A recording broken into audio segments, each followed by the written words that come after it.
So I was bizarre. My family was bizarre. My culture was bizarre. Well-behaved women seldom make history. Yep. Basically reading this unconscious language of nonverbal communication. Right. So someone who can be like authentically themselves and very happy, that to me is like my ideal version of strength. When you live on your own and having that solidarity and like being able to make choices unencumbered by others, that I think is necessary to anyone's growth. And most of us never get that. Yep.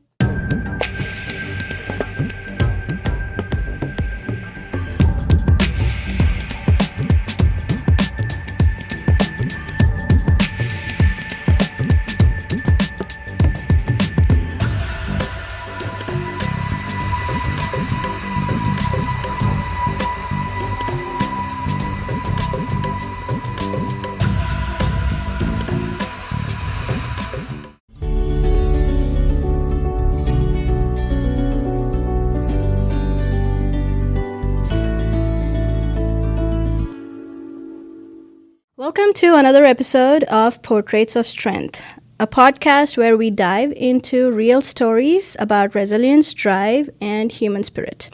I'm your host, Harry, the anecdotist, and today's guest is a person who's at a fascinating intersection between science, strategy, and storytelling, Dr. Chelsea Shields. Dr. Chelsea is an anthropologist, strategist, a TED Fellow, and a 3-time TED speaker.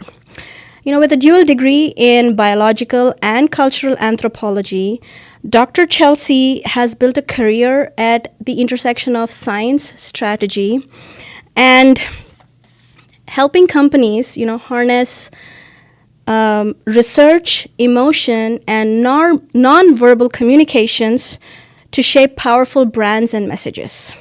So it's my immense pleasure to welcome Dr. Chelsea to this episode of Portraits of Strength. Welcome. Thank you. I am so excited to be here.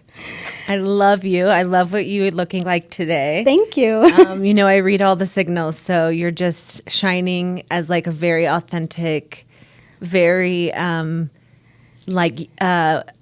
self-assured version of you, and I'm just loving seeing it. Oh, thank you so much. Yeah. So let's get started with, I want to know how your childhood was, how you were as a kid, and how you grew up. So I was bizarre. My family was bizarre. My culture was bizarre. I have a book that's not finished. I have a lot that are unfinished, but the beginning talks about how psychology students go into psychology because they need therapy. And I said I went into anthropology because I needed cultural therapy. But like anything that's, can be toxic or not a good match for you, it's because it has a lot of good and a lot of bad. It's not just that it was bad. If it's all bad, you can move on. Right. But when it's layered with so much good, it's hard to remove yourself from situations that may or may not align with your authenticity. It's so difficult to kind of like separate out the good with the bad because everything comes together, right? Exactly. So that's kind of, in a nutshell, my upbringing was like this, and it's very anthropologically based, but it's this drive to find authenticity and belonging at the same time, which is one of the most deep and innate human needs and wants that is universal across cultures and throughout time. And it's really hard to find because often we have to not be authentic in order to get approval and to belong and to be the good girl and to get the straight A's and to please your parents and your pastors and your boyfriends and you're losing authenticity. It's getting chipped away every time you're assimilating in order to belong. Same thing as someone who's migrating or an immigrant. Yeah. In order to now belong, which is now good, I have to chip away all these things that make me authentic to blend in. Yeah. And so that's a journey everyone takes. And I was raised in like a huge Mormon family that were pioneers for generations. They were all Mormon. My dad and my grandfather got PhDs, and it was all about like Mormon religion. Oh, wow. And my dad's job was teaching Mormonism around the country. And so we moved a lot, and we had 8 kids, and 7 out of the 8 have ADHD. Oh my God. Okay. So life was always chaotic. My poor mom, I mean, my dad and mom got married. They were, everyone followed the rules. Right. You get married, you really young after your mission, and then you have 7 or 8 kids. And he has 9 brothers. My grandfather had 16 brothers. That's one side of my family. And they all had 7 or 8 kids. So just this huge, ginormous Mormon family, which I would describe as like The Sopranos meets Leave It to Beaver.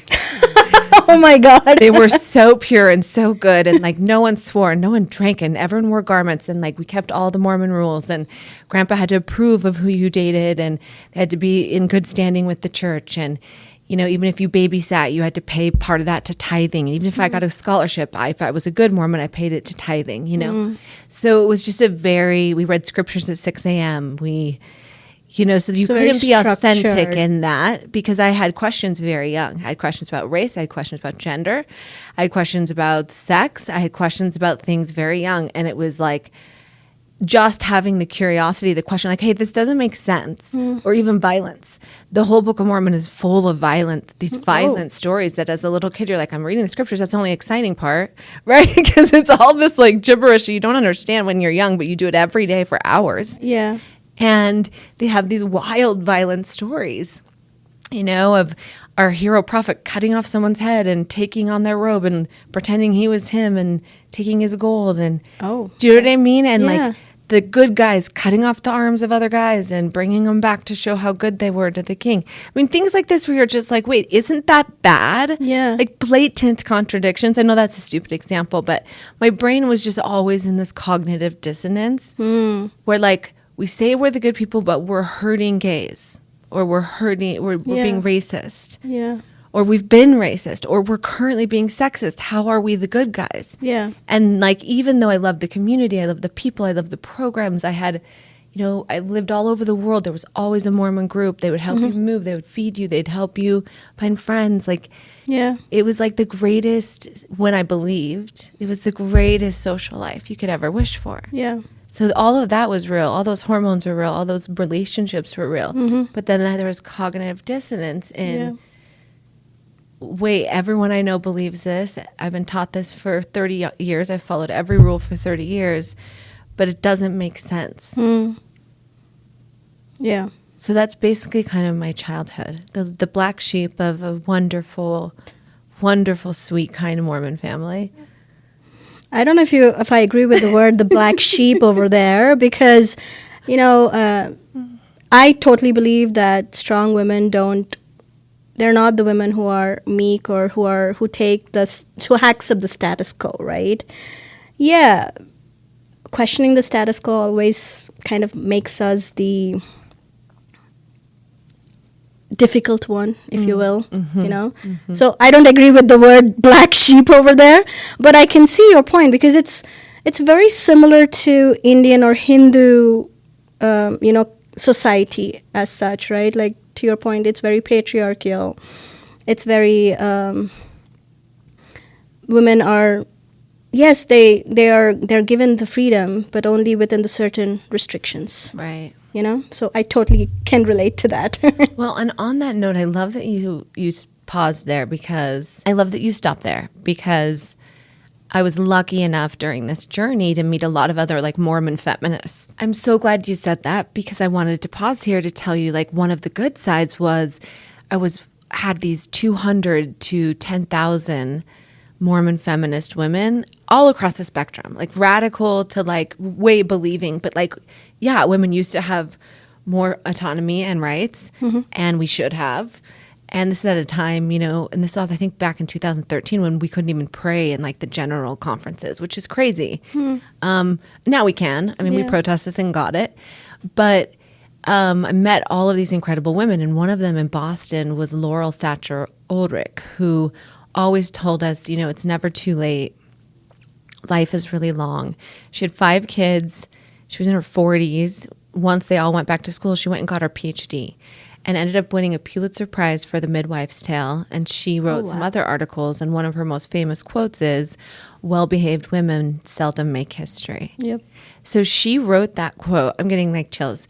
She wrote that quote. We would go to all these retreats. The younger version, all of us youngies were doing this blog, this feminist blog. We revitalized this old journal that Mormon women used to write and own, and then it got taken over and quit by the men. So we revitalized it. The young girls did a blog. The older women, we ran these retreats, and we all kind of reinvigorated a cultural moment. Nice. And the church thought it was just these like random pop-ups, but behind the scenes, a small handful of women, we strategized this whole plan to like hit all we wanted was like better equality for women now. That's it. Yeah. Like, and it was simple things. We had like a list of 100, like put baby changing tables in the men's rooms too.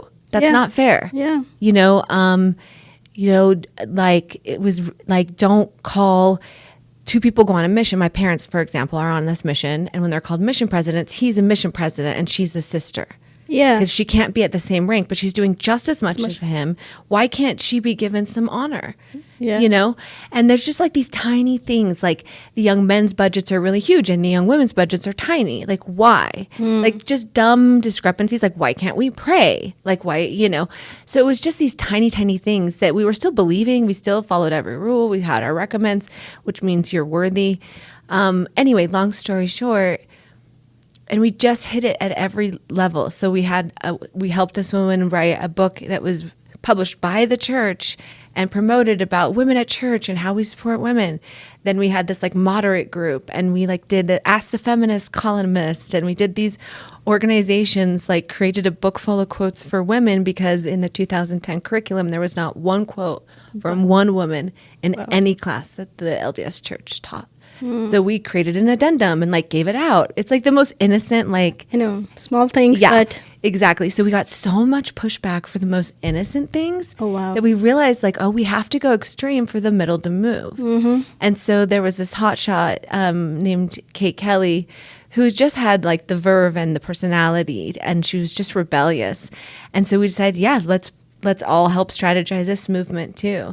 And it caused quite a stir because it was about giving women the power, which is the priesthood. At different times of our history, women have had it at different rituals. There's a part of it we get, but like, you know, and I never really felt when I was a believing member, I wanted that or needed that. I did not like the discrepancy, but it was also one of those subjects you couldn't even talk about. wow. Like in any home, in any religion, any class I've ever been in, you're not even allowed to ask about it. Okay. So our goal in helping her strategize and creating this program, and we did protests. We got on the, Washington Times. We changed all of these policies. About 86 of the 100 are changed now. Oh, wow. Yeah. That's I mean, amazing. It was amazing. So this group of women that I was a part of, that we were inspired by Laurel Thatcher Ulrich and that quote. Oh, wow. Sorry, I messed up her name. No. We were inspired by Laurel Thatcher Ulrich and that quote. Wow. We created this cultural movement and we created change. Nice. And as like an anthropologist and a strategist, like being able to like implement things, like we actually, like I hired my own police officers, we implemented a march, and I had to be in charge of all these strategies, and actually like watching that take place, organizing it, and now seeing the change, I would say is probably one of the most rewarding things that I've ever experienced. That's awesome. And we did it. Yeah. And what's sad is a lot of people got excommunicated, got divorced. I lost my job. I was fired immediately. Oh, no. Yeah, I was going to teach at BYU. I was so excited because I was really going to teach biological anthropology, which I love, which is human evolution. And no one realizes BYU has an incredible biology department. That's where I learned about human evolution. Right. It's just kind of a hush-hush there. But I was like, yay, I finally get to teach this at my alma mater. I was still following all the rules. I mean, obviously I was questioning things. But the second my involvement was found out, they said, don't even come to campus. Ouch. Yeah. That's, And they made the A bummer. secretary do it, who's known me since I was an undergrad. oh, man. That must have been hard. It was hard. So there was sacrifices along the way. But I think that, like, we were talking about the good and the bad. It's like, whoa, it's really hard to leave your culture of origin. And it takes a lot of strength, and there's a lot of pain and a lot of loss and ostracism and self-doubt. And, and I think that everyone has to go through that Yeah. in order to truly be on the other side, which is where you find that belonging and that authenticity. Yeah, definitely. Sorry, I rambled a little bit. No. This is what the conversation is about, right? Like those stories and those moments where you kind of like find yourself or find the strength to kind of do it. So you've mentioned Laurel Thatcher. Who other or what were the biggest influences in your life that gave you the courage to question? Or I had some pretty strong female influences. Okay. So my grandmother was not a Mormon and converted after she lost one of her children after childbirth. And there's a promise in Mormonism that you can be together as a family again. And so she never had the traditional mind. So that side of the family wasn't as rigid as the other. They could question This is your things. mom's My mom? mom's side. Okay. So my mom always kind of questioned things. She was always on the side of social justice. She made us watch Roots when we were kids. So she really taught us my dad taught us like scripturally right and wrong.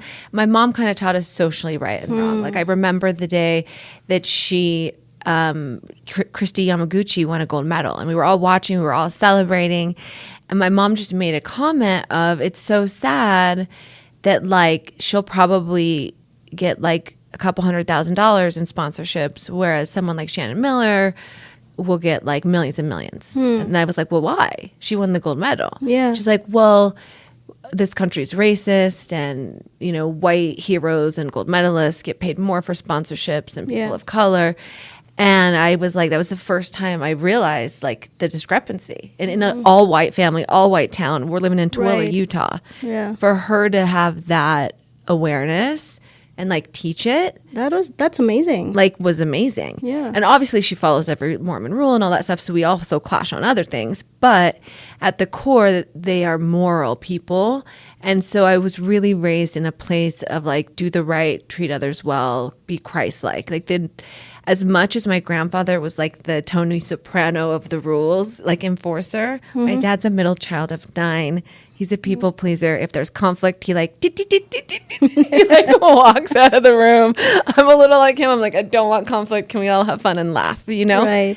And so he's more of like the good side of religion, which is the spirit of the law and love and be good to everyone. And like, he's the only person I know who like feeds the homeless on Thanksgiving and like invites, strangers who didn't have a place to go to our Christmas dinners. And like, he's the only person I know who like practices every single day, like how to be a good person. He would take us to like crack houses and we'd have to clean it out because the woman wanted to get clean and was in rehab, but she had to get out of the place or her landlord would charge. And Right. so as a family, we're like cleaning up piss and like needles and like, Wow. we were literally I was more forced. I'm not as good as him. I don't do as much as I want to now, but he really, walked the walk. Oh. And I think my mom really thought outside the box. That's amazing.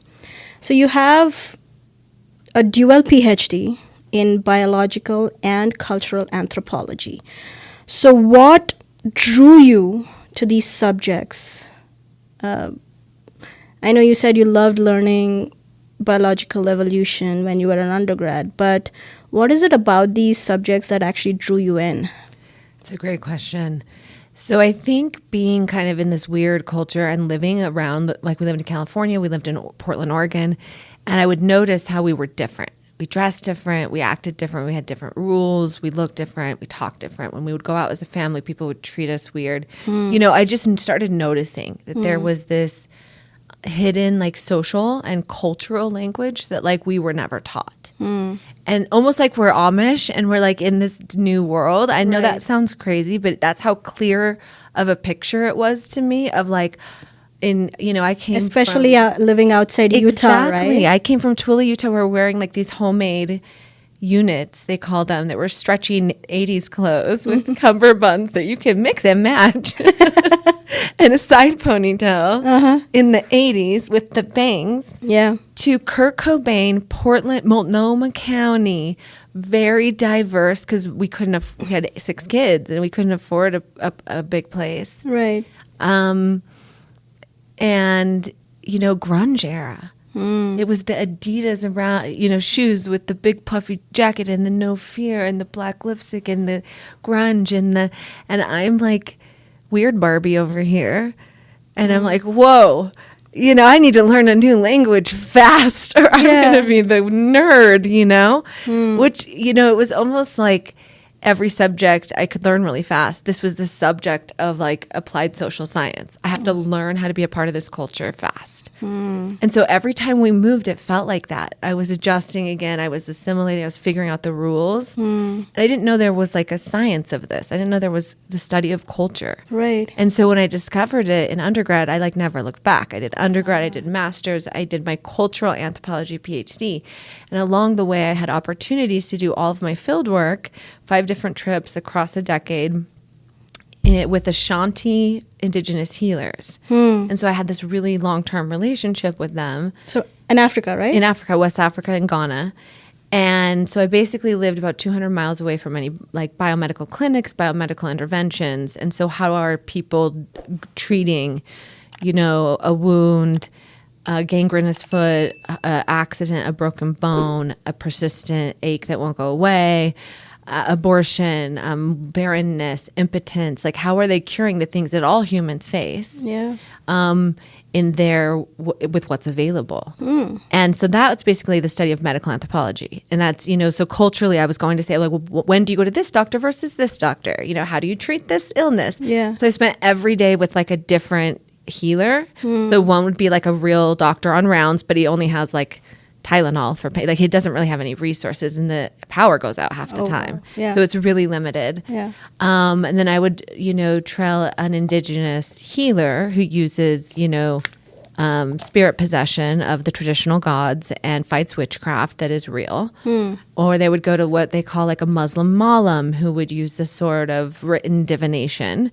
Or they would go to like a fetish priest who would use like, cowrie shells. And it just was a bunch of different types. And in those types, there were some that were more trusted than others. So it's understanding the culture of like medicine in the land where there's not a lot available. And as I'm doing it, I got very interested in my medical and biological anthropology classes and this concept of the placebo effect. So I joined this little seminar of researchers on the placebo effect, which was headed by Harvard Medical School's placebo director. His name's Ted Kapchuk.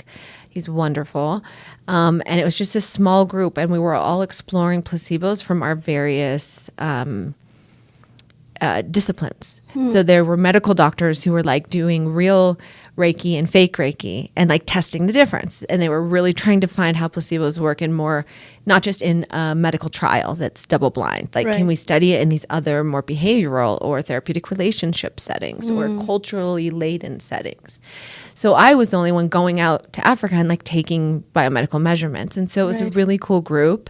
And that really, and even talking to my healers, as I came up with my findings for my cultural anthropology dissertation, it was all about the social healing aspect of healing, that in America, it's like you fix it yourself, you're the problem, it's your body. But in other cultures, it's like if someone's hurt, everyone is going to struggle because we're so interconnected. Yeah. And so we got to help them heal. And so it was a lot about that and stress and all the stuff and emotional modulation and just the things that we could talk about in cultural anthropology to kind of explain what was happening in these ritual ceremonies, even though there was no overt pharmacological intervention, right? Right. And then my healers that I would talk to regularly said, that's not what's happening. Oh. They said, you've seen me heal people. Yeah. You've seen infections go away. Yeah. You've seen me stab myself and not bleed. You've seen me pour sand into my eye and like, walk around with no itching. You've seen me. He just explained all these miraculous things. And I did see miraculous things, things I could not explain with science. And, well, at least like with what I knew so far. And there were biological changes. And he's like, you're neglecting all of the physical healing that actually occurs that we're doing. I mean, obviously this was an extended conversation, and it was just like he's right. But I don't have that background. Yeah. And so that's when I went back and did all the coursework and all the testing and the approvals for the biological anthropology. Oh. And then my final dissertation had to have 2 committees, both sides, and it had to be both. So it was pretty long. But it was really undertaking the idea of what are some of the psychological, social, and cultural placebo effects that are interacting in every interaction, in every context, and every social group that you're in. There's hundreds of thousands of things that are changing your hormones, changing your perception, making you afraid, making you joyful. And that's what I wanted to study. Oh, wow. I fell in love. That's amazing. What were the challenges you faced during your academic years, whether it was because you were a woman or because you're a white woman coming from a Mormon background, or anything else that could have been attributed, right? Like, what were the challenges that you faced and how did you overcome them? I'm glad you said that. I would say a lot of challenges as a woman being a Mormon. And so at BYU, I faced that a lot. Like, I had a professor doing some shady things in the field in Africa. I would run programs where I would take professors and students for the whole summer. He would come for a couple weeks and he was trying to like get this job and he was like affecting this other person's job. And I was like, this isn't right. And I just kind of went home and talked to him and like was just like, this isn't right. This isn't ethical. Yeah. And he just lashed out at me, like really tried to get back at me in any way he could, including like revoking letters of recommendation he'd already sent. Ouch. Really ruining me as like a young college girl trying to ruin your future. Trying to stand up for what was right. And meanwhile, at 21, running programs that grown men can't do all by myself, getting no credit because he was just kind of taking credit for my work. But I was I was like, I get 3 months paid to do research. I'll do whatever you ask me. Yeah. So getting really taken advantage of and put in scary situations by this person who was unethical, and then no one defended me. No one backed me up. No one even rewrote those schools and said, hey, this guy's a little off. Like, and I was their like #1 anthropology student. I won this big award, and like not one person even like tried to help. And I just felt like, and they kept him. I mean, he got fired later and whatever. People show their true colors, but it was one of those moments where I felt completely like, if I were a man who was a top student, who was going to go to graduate school, who had straight A's, who had this great record, and I was coming to you, they would have taken me seriously. Yeah. And I felt that way in the job hiring process too. I actually had one professor, and I was like, it's worth it if I help 10 women, But he said, we're glad that you're here. You're tough. Like, you can handle the sexism. Instead of like other women, he's like, other women can't handle it. And it was like an admission that like it's very sexist here, but like you're tough enough to handle it. And like other women haven't worked because they were just too sensitive. Ouch. I mean, the fact that they don't want to fix the structural infrastructure where sexism is actually happening versus saying that you can actually handle it. Yeah. Oh my God. I got a reward. I had the dream life. I got to go to Boston University. And it was the first time I felt equality, true gender equality. That's amazing. And it was like, I never wanted to leave. I didn't. I went to school for way too long. I was like, I just want to stay here. I loved it. I found scholarships. I was an RA. I figured out a way to hustle to get everything paid for. Yeah. And just got to take these wonderful classes from these wonderful people. And what it came down to was this one brilliant man, I have to give him credit, Dr. James Pritchett, who saw all my grades and all my projects. He saw my glowing letter of recommendations, and then he saw this rebuttal recommendation from this So he professor. saw both. And he's like, that's kind of weird that you said all these things, and then now you're... Yeah. So he called him. Oh. He's the only one at any university I applied to actually call him, and he explained his side, and he basically told on himself. So James Pritchett called me up, offered me a full ride Wow. as part of this scholarship with the International Studies program, and said, I saw this young, white girl standing up for the indigenous population in the face of this like white man who's controlling everything and kind of blaming everyone. And I realized, all the letter of recommendations are still valid, and that's the type of person I want in this program. That's amazing. Yeah. That is awesome. So continuing on the same theme, how do you explain the connection, between placebos, branding, and customer behavior to someone who is not in the anthropology field? Okay. Oh, this is a challenge, but a good one. I love this question. You just made my brain fire. I love it. I would say it like this. When we design a product, we call the layer that humans actually interact with, like the customer layer or the presentation layer, right? So imagine the world like that. Everything you can see is that presentation layer. It's what we can observe. Yeah. Okay? And every website you go to, every product you hold, every picture you look at, everything you scroll on, every person who's speaking to you, everything you're watching is giving off all of those. There's a presentation layer. You're seeing that and you're judging it. Just like you would judge someone's body language when they're speaking, just like you would judge a first date on like how many buttons were undone, Yeah. Just like you would judge, a boss on how nervous they were. We're always basically reading this unconscious language of nonverbal communication. Right. And so often people are building brands. They're, creating products. They're speaking to large audiences, having never learned that language. So to me, it's like learning the code behind the presentation layer. Now, I'm not talking about deep psychological healing or wounds. Yeah. But it's really, what is the code for confidence? What is the code for authority? What is the code for empathy? And how do, if we can understand that language, we can better communicate who we are. So what I do in brand strategy is we figure out what kind of a brand they are from an archetypical perspective. Are they the like, ooh, exclusive, I want to be you, I want to date you? Are they the everyday for everyone? Are they the enviable, curious, different, new, novel, artist, creative? Are they the, think about a brand, no matter where they land, it's a completely different look, feel, model representation, font, color, and just go down the line. So most brands start at like a logo and a color palette. Yeah, yeah. And I think that's the last place you are. You have to define everything else first. Exactly. You have to figure out the positioning. You have to figure out. And then the second thing you said, which was brilliant, is the concept of customer research. And that's what anthropology comes in handy.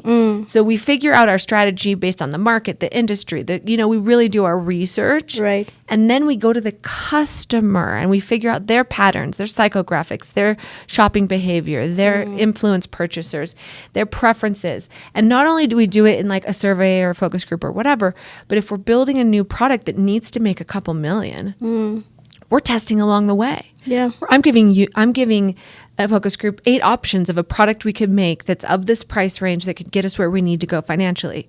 Then we're going to test. Once we have the product, we're going to test different iterations, different vessels. Once we have our vessel type, then we're going to test different packaging, right? And then we're going to test different coloring. And the company and the strategist and the researcher, like, we're deciding the strategy. Right. But we're just showing it in different fonts or colors. Right. Does that make sense? But Yeah. we've pre-proven those fonts and colors. Right. They all are signaling that Something. deeper emotional vibe Connect. message. Because ultimately, just like, people don't really remember what you say. They remember how you make them feel. Yeah. that's kind of what a brand is. A brand is something that people begin to recognize when they go to it multiple times. We're talking, the research is between 7 and 11 different iterations on different platforms for it to really stick. And then the feeling they have is the same every time. And that's when your brand signals match, and that's when someone trusts you. And it's the same thing with the speaker. If my resume is amazing and I'm introduced on stage, and then I come up and I'm like, hi, yeah, my name's Chelsea, and I'm questioning and I'm shy and I'm unnervous. They don't match. Yeah. You don't trust that I run a big business Yeah. or that I have a lot of education, right? Yeah. If I'm, hey, I want to talk today about something that's really close to my heart, you don't believe me. Yeah. I'm doing a dominance posture. Yeah. I'm flicking my leg. I have my legs open, right? Versus, this thing is really hard to talk about.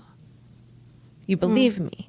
So people are constantly looking at that presentation layer for do things match or do they mismatch? And when they don't mismatch, it's all unconscious. We feel like we don't trust that person. It makes us uncomfortable.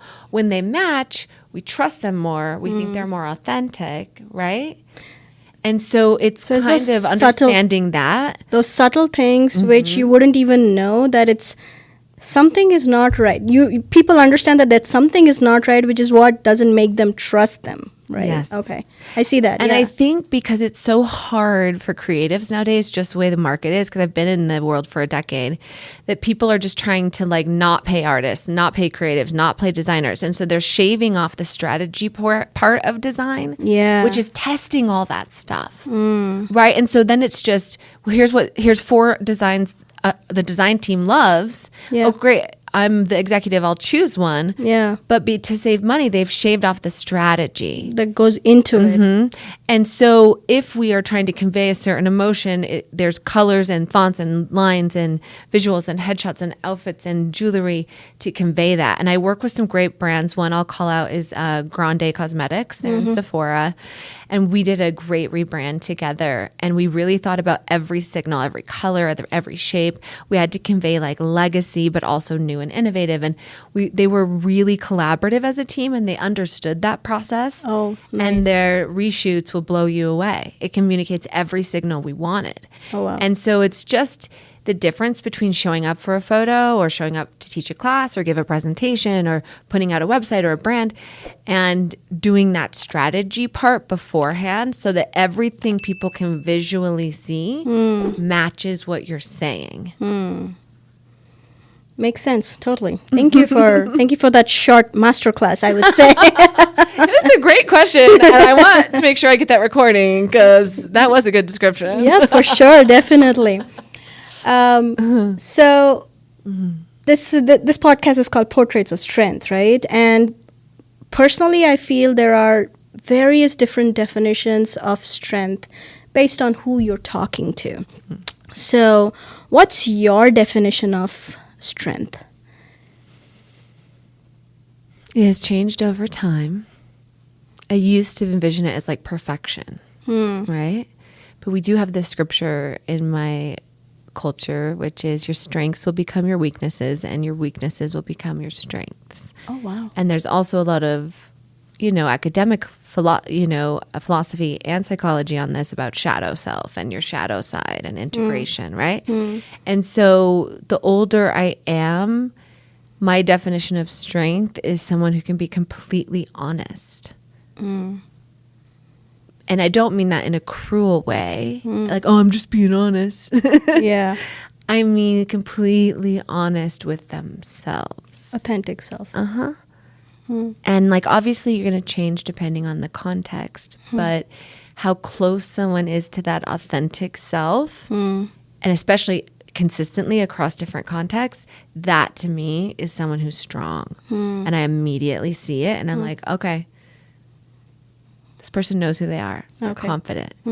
They trust themselves. And you leak your emotions with your body language and your voice. You leak your, perspective with how you dress and your hair and your clothes. So people are always just communicating millions of things. And so you can see it. You can see it. And so that's, in my opinion, that ability to be honest with oneself and show up that way with everyone, whether it's gas station, attendant or the love of your life, give people the gift of your best self. Yeah.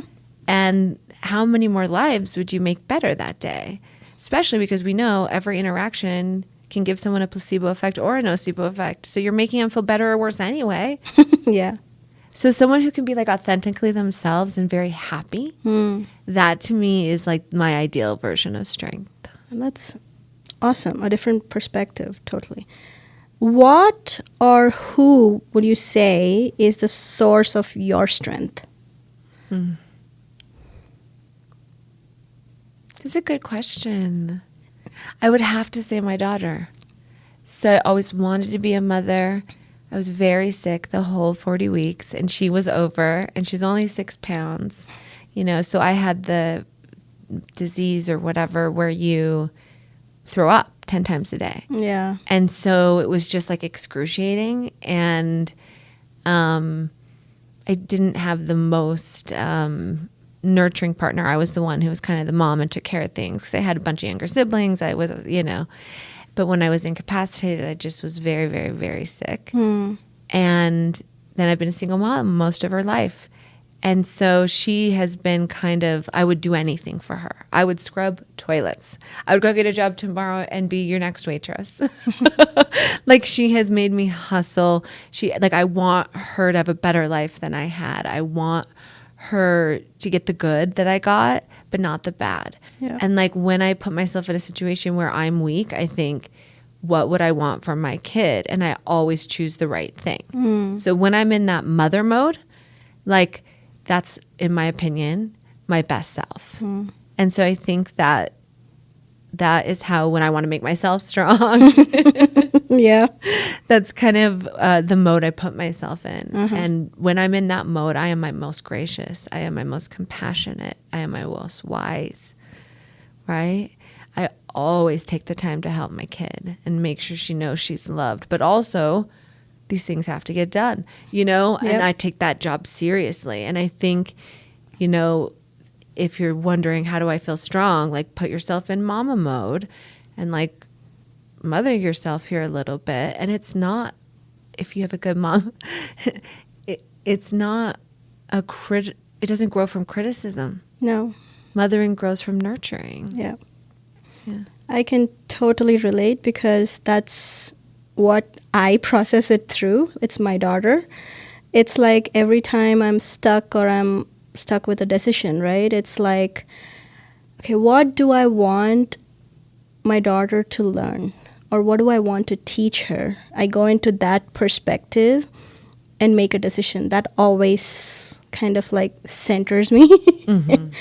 Because, as you said, it's the same thing. It's I hustle so hard because I want to give her every possible opportunity to become her true self. Yeah.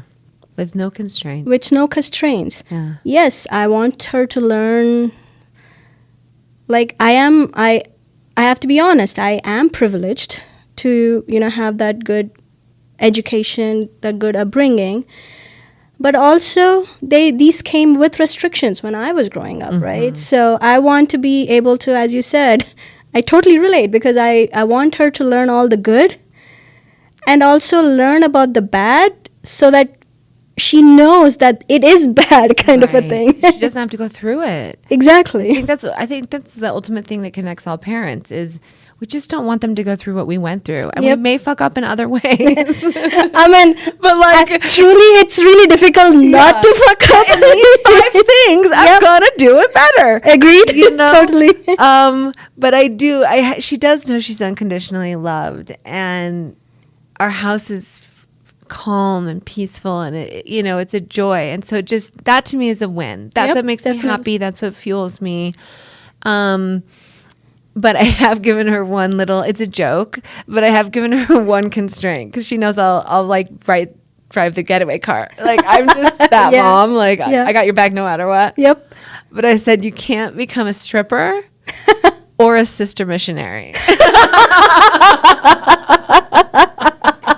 Either extreme. Either extreme is not allowed. You can't be in a cult And you can't like sell your body for money. Yeah.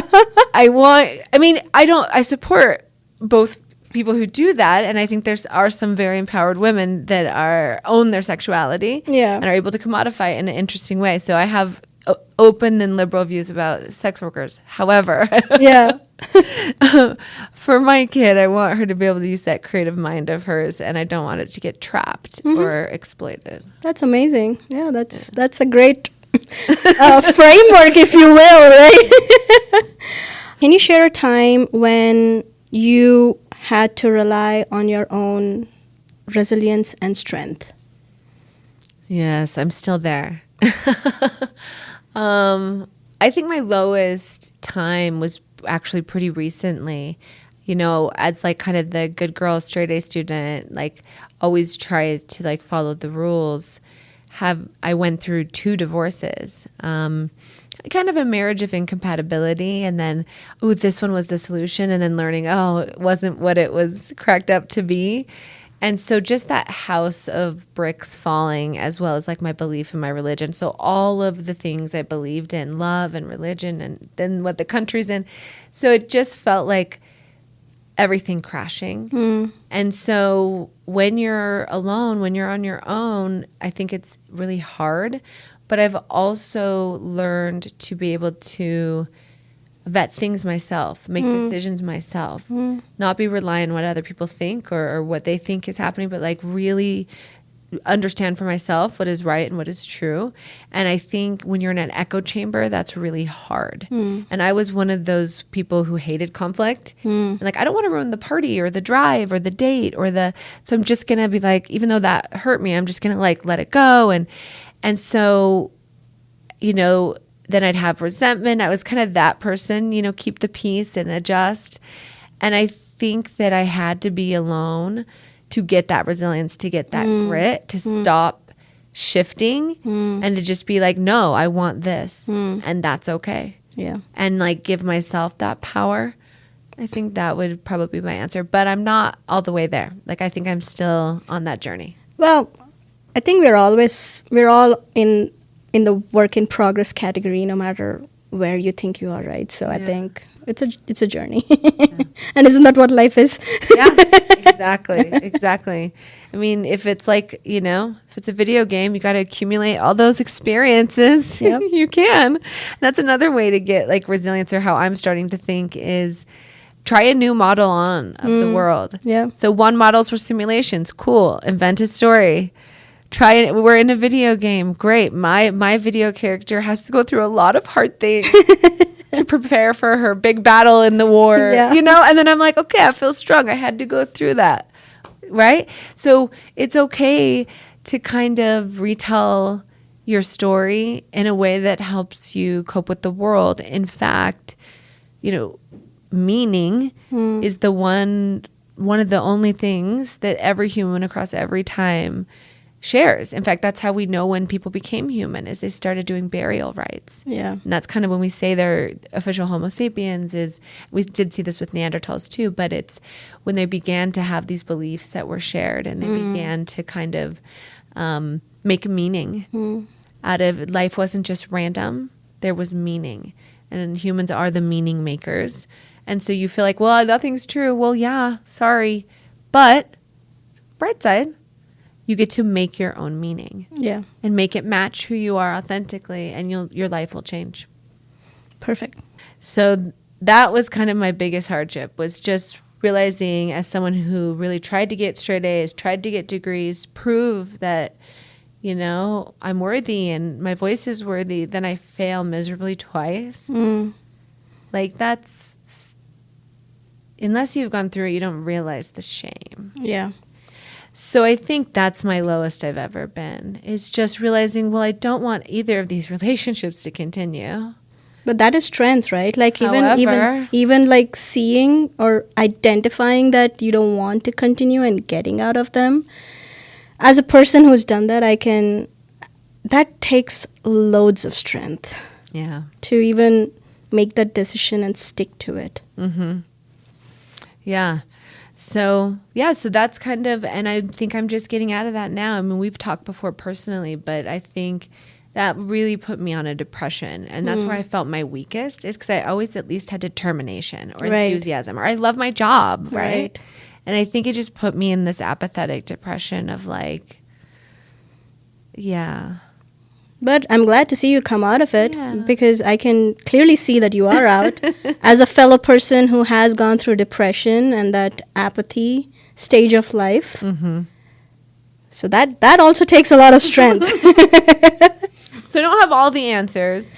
Oh, no, But nobody does, I've right? been through the fire, and I'm not on the way out, but I'm climbing my way out, is how I look at it. But Yes. I've also had to restart my life multiple times. Yeah. And I think with that comes shame, but it also comes capability Oh, yeah, definitely. and like power and freedom and sovereignty. Like I make every decision in my life now. And before I would acquiesce to keep the peace or to not cause conflict, Yeah, right? yeah. Or not to be seen as too much, right? And there's a power that comes from when you live on your own and having that solidarity and like being able to make choices unencumbered by others that I think is necessary to anyone's growth. And Yeah. most of us never get that. Yep, totally agree. What do you think is the most common misconception that people have about being strong? I'll give you an example that's really cute and sad. But one partner I had was quite abusive and would throw tantrums if he didn't get enough attention. And it was just like, why are you starting a fight? This is a beautiful moment. It was just like hard to deal with. And we were on this trip to France, and my sweet, sweet daughter, who had always had like curly brown hair, like, you know, picked this picture off Pinterest, was like, I want my hair to be this. It was like a sleek bob, bright fire engine red. And I was like, that is such a transition. And you want to do it in France where I don't even speak the language. And we're like, it's going to be impossible to find like I was just stressed about it because I'm like, this is our first major like total style change. What if she hates it? Like we're in the middle of, you know, so I was just like, I don't know if this is a good decision. And her dad and I both talked to her and she felt really strongly about it. And I was like, you know what? We both said, this isn't a boundary we need to keep. Yeah. Let's try it. Let's Yeah. go for it. So Yeah. we both said yes. She got it done. She looked amazing. Oh, wow, nice. Amazing. She looked so different. She looked so cool. She looked so chic. And it started this journey for her where every few haircuts she like changes it up and wears different clothes, and she's really learning about style, and she gets compliments everywhere, and she kind of loves that she's showing off her unique perspective in the world, which from my from what I do, I'm like, go That's girl. amazing, yeah. Yeah. But as we were walking home after she got this bright red hairstyle, we were talking about strength. And I go, honey, you are so strong Yeah, to just envision something and And- fight for it yeah. and like own it and be like, this is what I want. And like to convince others, like that takes a lot of strength. And I Definitely. don't know that I feel that strongly about many opinions that I'm willing to fight for it. Yeah. I'm kind of like, I kind of want to do this, but if you push back, I'll be like, oh, it's not that big of a deal. Right? Yeah. So I was just like, that's strong. She's like, I'm not strong. I wouldn't call myself strong. She's Oh. like, I'm not like that physically fit. So I can't she was lift thinking about things. Yeah. physical strong Yeah. strength. Like I can't lift things. I can't run for a long time. yeah. I can't. And I just stopped and looked at her, and I said, you know, this partner I had a perfect body, big muscles, was like super ripped, and I was like, would you say this person is physically strong? And she said, yeah. And I said, would you say this person is emotionally strong? And she's like, no. And I was like, and that's where you're stronger than someone in their mid 50s. Oh my God, that you taught her so nicely and so clearly. Yeah. So that was a fun moment. And it was a moment for me too. It was just Yeah. on the spot where I realized like, it's okay. There are areas where I'm super strong. And there's other areas where I'm super weak. Everyone has that. And it's the ability to like recognize that in yourself and others that I think will change the way that we interact with people. That's amazing. Yeah. What advice would you give to people who struggle with being seen or heard? Hesitancy to put yourself out there is usually a fear of other people's opinions, approval, judgments. And so that would be the first block. The first block is how it will be received. Even the speakers I train on the TED stage, I always say, like, that's the worst perspective you can have as a speaker is how are they thinking about me? Because it's just a mirror reflection loop of like approval seeking. So it's like, how am I looking? How am I walking? How am I moving? How am I appearing? Right? It's me, me, me.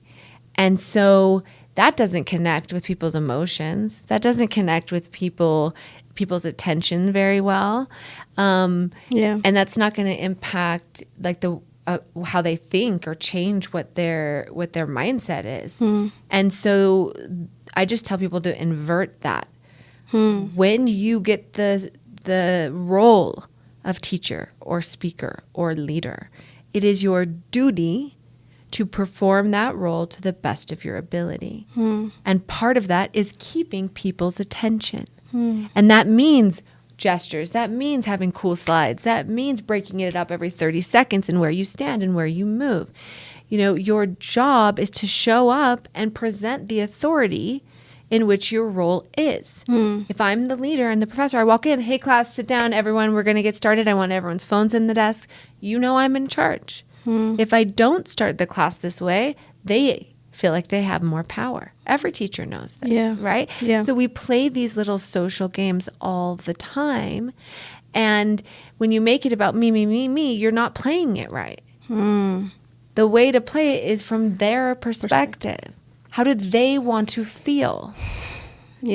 What do I want them to think? Oh, if I want them to respect me, and that's the biggest thing I want. I need to show up polished, clean, and competent. I'm going to wear something structured. I'm going to have a new haircut. I'm going to get that instant respect. If I want them to listen to me, I want authority, I'm going to have big body language. I'm going to show off my neck with a lot of distance between my head and shoulders. I'm going to be calm. I'm going to speak with a low voice. I'm going to have a cadence that people will eventually follow. Right? So if we begin to look at it kind of from their perspective, not like, oh, do they approve of me? But like, how am I coming across? What is my goal? And then curating yourself for that goal is very different than, oh, do they think I'm pretty? Does that make sense? Like if you're already worried about how you're coming across, if that's making you hesitate, then turn it more into a science. Try different styles that give you more power or authority. Begin to practice different body language, right? And don't just kind of throw your hands up like, oh, no one listens to me. Well, if you want that outcome, change the way you're showing up. You're moving, you're speaking, you're acting, the way you look. You can change all of those different things to cue exactly what you want. That's an amazing perspective and learning, right? Like as you said, most people tend to think only from their points of view as to like, okay, am I coming across competent or am I being authoritative? But they fail to think about from the audience's perspective. That's a great perspective to have. So that's and every speaker coach will give you the same advice. Is watch yourself, video yourself. Do it over and over. I tell people the reason I approach all my speaker training from like this biological perspective is because we are apes. We are great apes. We are biological organisms and we have these hardwired systems. Everyone releases nerves. Everyone. And sometimes it comes out with you being frozen. And sometimes it comes out with you being too much. And sometimes it comes out with you being aggressive. And sometimes you're fawning. But everyone releases emotions in the way that they communicate. And it's your job to really put your body in situations where you want to excel. You do not get nervous, talk fast, interrupt, TMI, in places where you feel safe and comfortable. So if you're not safe and comfortable, it's not that you're not being authentic. It's that like, okay, I don't understand all the rules in this system, or I'm not being treated the way I want, and something needs to change. You know, so figure out the nerves, and that takes you getting on the dot. That takes you speaking at. I've done this nursing homes and middle schools, and just getting your body used to it until you can come at a place where you're more in control than your nerves are. And once you reach that place, you can read the room. Yeah. That's what makes being a professor so fun is it's a small classroom. And every teacher, every professor that really loves it, you get this high when you're teaching a class, almost like a comedian. Yeah. Where like you have them all in the pocket of your hand and you're telling them this cool story. You know there's a cool ending or you make them laugh. And it's just like you know you're teaching them in the moment. It's not some boring lecture. You know, they're actually learning, and it's this wonderful high that you get. That's how it should feel on stage. Instead of I'm looking at my notes, I'm looking at my slides, I'm like, hey, everyone listen to me. It should be you should be reading. Are they bored? Are they focused? Do they need more information on that? Do they need less? Did someone do something funny I can comment on? That's why everyone loves comedians nowadays. Yeah. They're the closest we can get to kind of authentic communication. We don't trust politicians. We no longer trust doctors. We don't trust, you know? So I think in the face of not being able to trust authority, we're really in this country trying to trust authenticity. And when you're responsive with the crowd in the moment, fully present, we get to see kind of more of the real you. Yeah. And when you're kind of looking above the heads of the crowd and, you know, pretending they're naked and all the tricks that speakers get because they're nervous, that's just putting you back in yourself.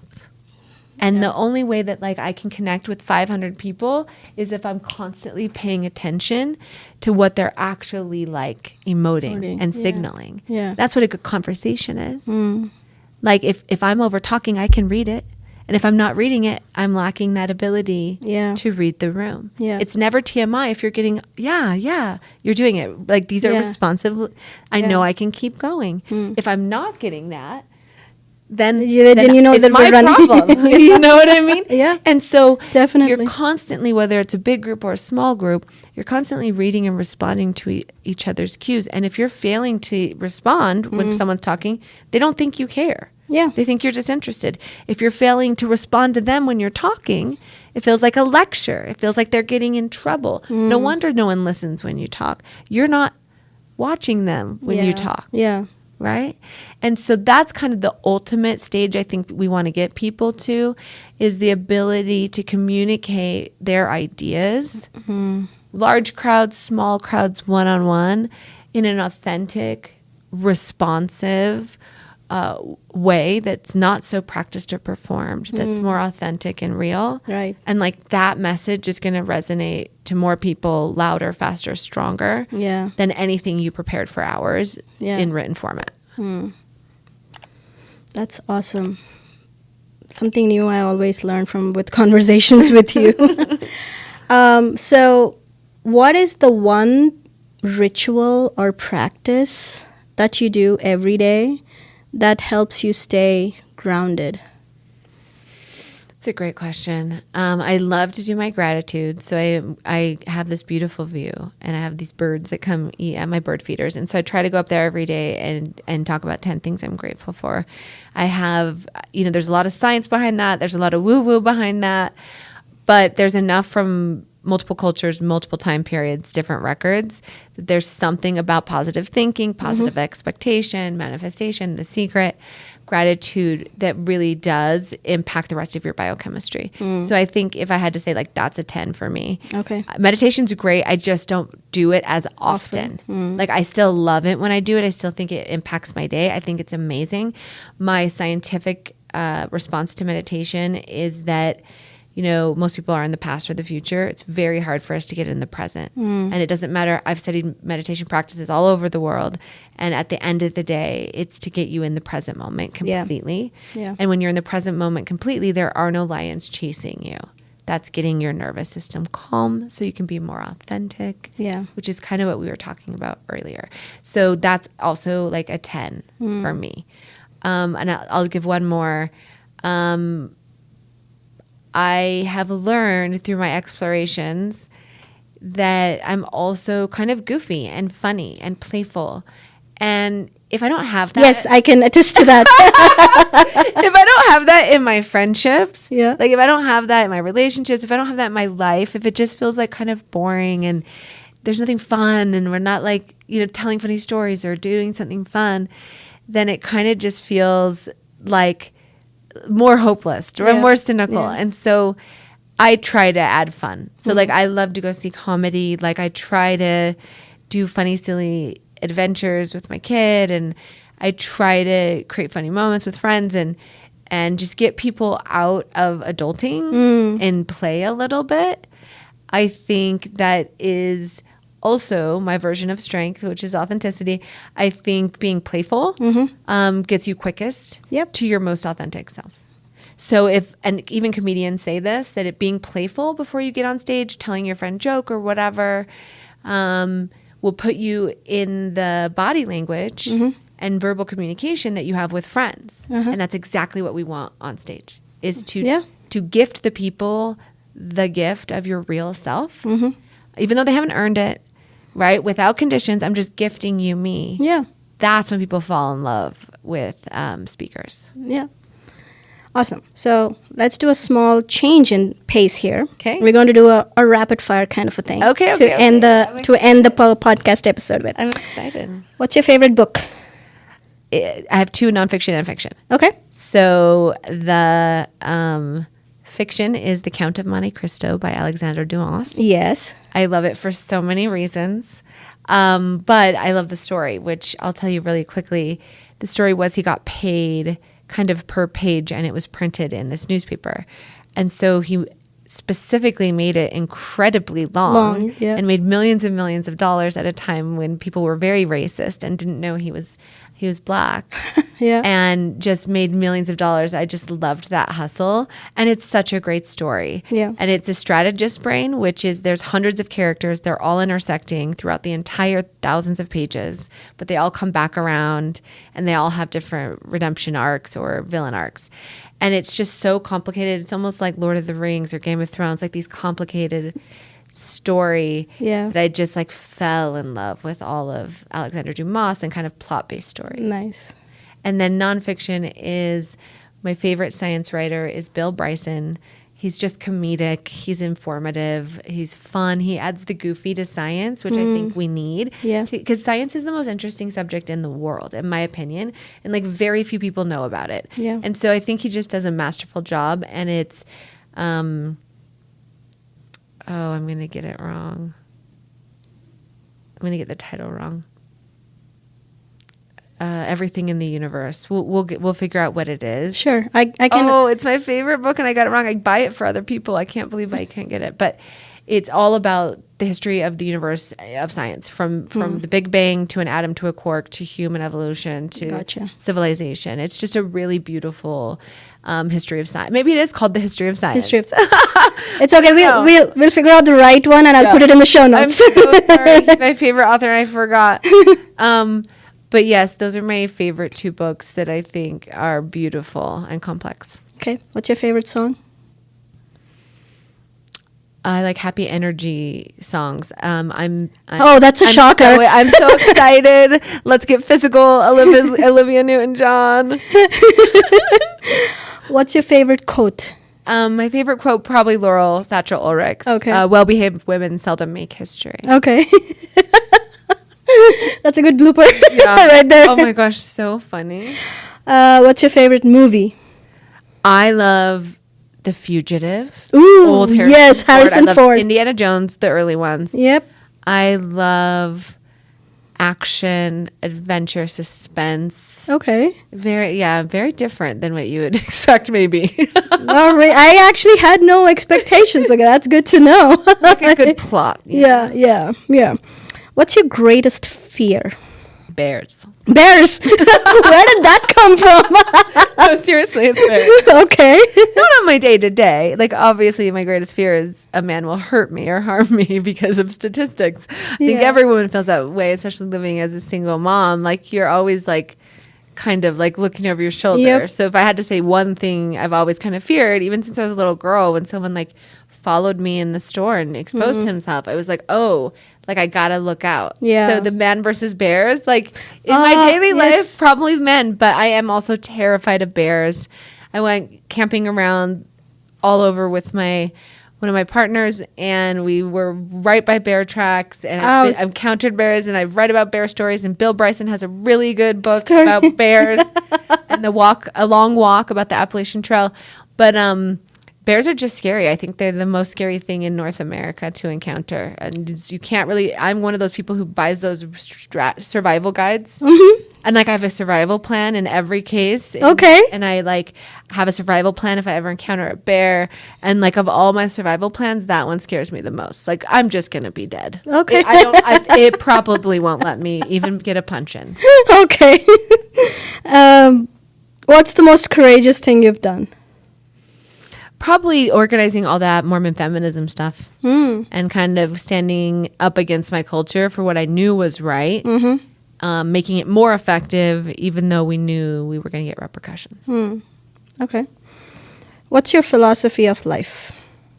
I think humanity's salvation as a species is going to be working together globally, fixing this life solutions. Instead of all the time, effort, and energy we spend on what happened before or where are we going. So my radical take on the world is that whether it's on purpose or by default or an anatomical problem, no one has ever figured out where we came from and where we go after we die. Sorry. They're all mythologies. Yeah. And some are more probable than the others. And the scientific method doesn't explain it all. But with all of that knowledge, we're still fighting these same battles. Yeah. Instead, in my mind, it's inverted. It's for some reason we don't know. So let's stop investing all this time, energy, focusing on it. Let's focus on what we do know. We do know the anthropological civilization of man. We do know how our bodies interact with modern environments. Yeah. We do know how people can learn how to communicate and be diplomatic. We do know how culture works. We have so much social science. We have so much human behavioral science. If we invested all of our work into uniting and solving the problems together, we have enough resources, time, energy, money to make it happen. And so to me, the only thing stopping it is all of these divisions by tribes of mythology, which are religious beliefs grounded in improbable, in my mind, that any one of them is the one right way. And so let's stop bickering. Yeah. You can all be right. I give you your ability to be right about that. But let's all focus now on like how to survive as a species for the next 100,000 years. Yeah. You know, how to like protect us from AI and protect people's jobs and livelihoods now, not when it's supposedly universal income. No, all of us need jobs now. Yeah. Right? So like, let's start focusing on this life and the science we have for what we know. And I think the entire world would be better. That's a great way to look at it. And yeah. Well, that was an amazing conversation. I'm so glad we had this conversation, and it's always fun to have, chat with you, Chelsea. So thank you so much. Yeah, thank you. And there you have it, audience. So the one thing that I loved and learned from Chelsea today is that being authentic is its own kind of superpower. So strive to be authentic. Thank you so much. Thank you.